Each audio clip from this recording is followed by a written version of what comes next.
Eu estou com o Francisco César Filho, Chiquinho, o diretor do filme Augustas, que é adaptado de um livro que eu escrevi chamado A Estratégia de Lilith, e que é um livro que faz muita referência ao meio musical, né? E eu quis puxar essa conversa hoje, um papinho sobre essa questão de que momento que nós estamos, se nós estamos construindo uma linguagem de comunicabilidade, quer dizer, se a gente conseguiria trazer para o cinema uma certa proximidade com a música e com a cultura urbana em geral, que ele já teve em outros momentos, né, Chiquinho? Por outro lado, o cinema brasileiro costuma ter uma tendência a ser um cinema mais sério e tal, né? As experiências nesse sentido, de fazer uma coisa pop, se você volta lá na trilogia do Roberto Carlos, ou nos filmes dos anos 80, Bete Balanço e tal, é uma parada meio leve, né? Ligeira, assim, né? Aí é pop, mas nesse sentido mais ligeiro do termo, né? O que você, como realizador, pensa dessa relação? Na verdade, assim, ó, fazer cinema, produzir cinema, no mundo inteiro é cada vez mais uma operação e um empreendimento. Esse cinema que vai para salas comerciais, para salas de shopping do mundo inteiro. Então, assim, é uma logística de grande empreendimento e onde curtições como essa não tem muito espaço. Ali o negócio é você fazer derivativos, seriados de coisas que já foram testados para adolescentes, que é o público-alvo, e desenvolver. Então, quadrinhos gera um monte de coisas, não necessariamente pop no bom sentido, livros juvenis e, eventualmente, alguma obra original cinematográfica que dá certo e explode, e aí também vai virar um seriado, como no caso brasileiro, Se Eu Fosse Você e alguns outros que estão sendo feitos aí. A par esse grande empreendimento de vulto que movimenta milhões de reais ou milhões de dólares, os equipamentos digitais que propiciaram uma verdadeira revolução no modo de fazer música também propiciaram uma mudança e uma abertura de possibilidades inimagináveis para o audiovisual. Então hoje, ao lado dessas grandes produções com produtores, mecanismos de incentivo, etc, etc, tem gente no Brasil inteiro produzindo imagem, né, a partir de câmerazinha de celular, câmerazinha digital e etc. Esse cinema que é pouco visto porque não vai para salas e a gente ainda não tem um outro esquema de circulação dele, a internet não vale muito como vale para a música, porque na música eu posso disponibilizar minha música, mas depois eu vou fazer um show e com o show eu vou me manter, né? Enfim, me viro. No cinema, se eu disponibilizar o filme, não sobra mais nada para eu poder conseguir prosseguir carreira. Mas enfim, enquanto não se resolve essa equação, há aberta a possibilidade de se fazer filmes mais pessoais, mais de curtição, mais pops. Hoje mesmo a gente teve um debate aqui em Tiradentes sobre um filme brasiliense chamado Uma Cidade Só, uma coisa assim, que o realizador falou: esse filme eu quis ter curtições e me permitir ter, e o filme resultou pop, engraçado, apesar de falar de temas sérios também, etc.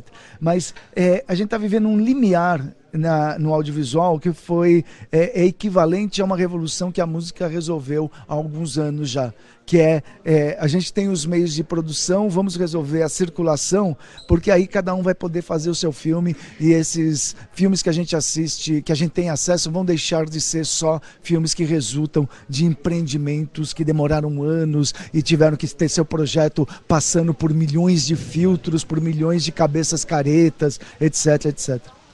Dá uns exemplos aí de filmes recentes que você acha que nesse aspecto da linguagem foram bem sucedidos. Por exemplo, tem aquele Coletivo. Então, eu ia falar do Alumbramento, que é uma turma de Fortaleza que faz filmes de brodagem. Então, 4 amigos, na verdade, não são só amigos, são parentes, são os irmãos e os primos, mas tem uma turminha em volta que pega a câmerazinha digital e sai, eventualmente, por uma viagem, e sai filmando essa viagem, e vai pirando nessa viagem, vai construindo cenas, vão acontecendo coisas, às vezes não acontece nada, eles estão só no bar bebendo, e construíram uma pequena joia há alguns anos chamado Estrada para Ítaca. Depois fizeram outros filmes, enfim, a produção é intensa. Há coletivos fazendo trabalhos originais, criativos e diferentes da caretice do cinema que vai para o shopping, em Fortaleza, em Recife, em Belo Horizonte, no Rio de Janeiro, e é uma produção grande, mas que encontra, como eu falei, dificuldade para circular por aí. Mas já existe há alguns anos, desde que o digital apareceu na parada aí, né? Desde que as câmeras ficaram possíveis, tem gente há mais de 10 anos nas favelas fazendo curta-metragem digital. Agora, e aí, indo mais atrás, a gente vai esbarrar nos 3 filmes do Roberto. São filmes que, assim como os filmes dos Beatles, eles têm um quesinho meio surreal, eles têm um quesinho meio divertido, eles são extremamente pops de cores, etc. E são bastante na onda dos filmes dos Beatles. Ou o Red, dos Monkees, que é um filme do Bob Rafelson, né, com o roteiro do Nicholson, que vem a ser um filme, inclusive, mais radical do que os Beatles, né? A coisa ali se inverte, né? Porque os Monkees são uma banda... Já nasceram, né? Já nasceram enquanto uma proposta pop planejada, né? E aí fazer um filme com os Monkees era natural, porque você juntou uns rapazes para bolar uma banda que tivesse aquele visual, né? É um procedimento que depois virou comum nas boys bands do mundo inteiro das últimas décadas, são todas nesse naipe, só que os Monkees ficaram na história porque a música era legal, né? E é engraçado que o filme, o Red, é um filme mais malicioso do que os filmes dos Beatles. O né? Red, Bob... ele é cheio de metalinguagem. Não, olha os autores do filme, né? São grandes cabeças pensantes. Então era um filme com esses ingredientes e essas fórmulas, mas feitos por quem tinha muito a dizer, né? Que era o Bob Rafelson. O Bob Rafelson e o Jack Nicholson, né? Imagina só. Umas crias do Corman, do Roger Corman. Era uma turma quente de cinema. E aqui no Brasil a gente quase teve uma coisa parecida, porque teve um roteiro do Persson, que seria o primeiro filme do Roberto Carlos. Você sabe alguma coisa disso? Não, eu já soube e agora esqueci os detalhes dessa história. E aí isso... Você acha que hoje a gente poderia ter uma reconvergência desse tipo? Por exemplo, nós estamos aqui em Tiradentes, onde a gente tem tido essa preocupação em desenvolver linguagem, em formalizar essa conversa, inclusive o povo continua lá no auditório e tal, né? A gente poderia ter alguma reconvergência de uma certa comunicabilidade pop com filmes com alguma densidade formal, assim, quer dizer, tirar o pejorativo do termo pop e devolver o termo pop para a origem dele, né?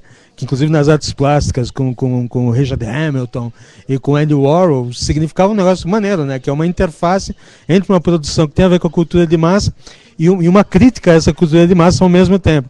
E os Beatles entenderam isso com perfeição quando eles investiram toda a credibilidade de mercado que eles tinham em inserir nos álbuns deles, nos discos deles, faixas com referências muito mais inusitadas, né? Escalas orientais, música concreta, e aí você começa a ter a construção da contracultura, né? Que é de dentro da cultura de massa, de mercado, você começa a ter piscadas para quem estava atento para a questão de linguagem, né?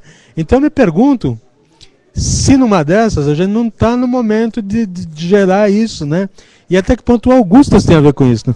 Bom, se perguntar, eu também me pergunto, porque esses projetos todos que a gente citou aqui de filmes que tinham esse viés, tinham essa proposta, eram filmes destinados ao mercado. Fazia parte da proposta chegar a um público amplo e dialogar com esse público. Hoje, um filme para chegar ao mercado e dialogar com o grande público, ele é um mega empreendimento. Ele é um mega empreendimento. E aí talvez uma leveza necessária para esse tipo de proposta não encontre espaço num mega empreendimento que precisa de mega patrocínios e muitas cabeças de corporação dando palpite ali dentro, etc.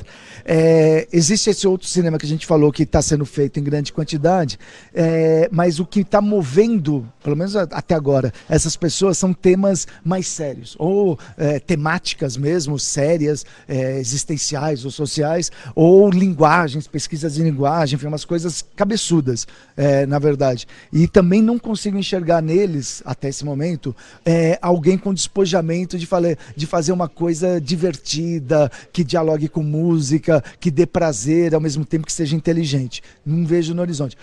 Concordo com você que o Augustas investe um tanto nessa possibilidade, mas eu não vejo... O Augustas é um filme estranho, assim, porque ele não é um filme caretão e nem tem produção para ser algo mercadologicamente relevante. Tem uma circulação grande, lançamento, eu não consigo imaginar esse filme sendo lançado mais do que em 2 salas em São Paulo. Por outro lado, ele não é um filme cabeçudo de linguagem, pelo contrário, então ele também não deveria ou não deve encontrar muito espaço nessas vitrines dedicadas ao cinema cabeção. Por exemplo, aqui em Tiradentes mesmo, ele foi selecionado, mas ele não foi selecionado para a Mostra Cabeção, que é a chamada Aurora aqui, onde só passam primeiros filmes, e Augustas é a minha estreia, então é um primeiro filme, porque ele não, para a curadoria, provavelmente ele não tinha estofo estético suficiente para estar nessa mostra mais VIP daqui. Então ele está passando no encerramento, junto com outro filme de um outro cineasta, e no catálogo Augustas está sendo apresentado como um filme... de um certo defasamento de cineastas que não filmavam há muitos anos, o que à primeira vista não é muito positivo, né? Não vejo, é difícil encontrar conotações positivas nesse enquadramento, e é assim que ele foi enquadrado aqui. Para mim foi ótimo ele passar aqui, porque as pessoas que vão assistir os filmes não estão olhando em que mostra que aquele filme está e como é que a curadoria encaixou isso aí importa para a curadoria e para os críticos cabeça. Então ele vai passar num auditório de 600 lugares e as pessoas vão assistir como assistem os outros filmes aqui.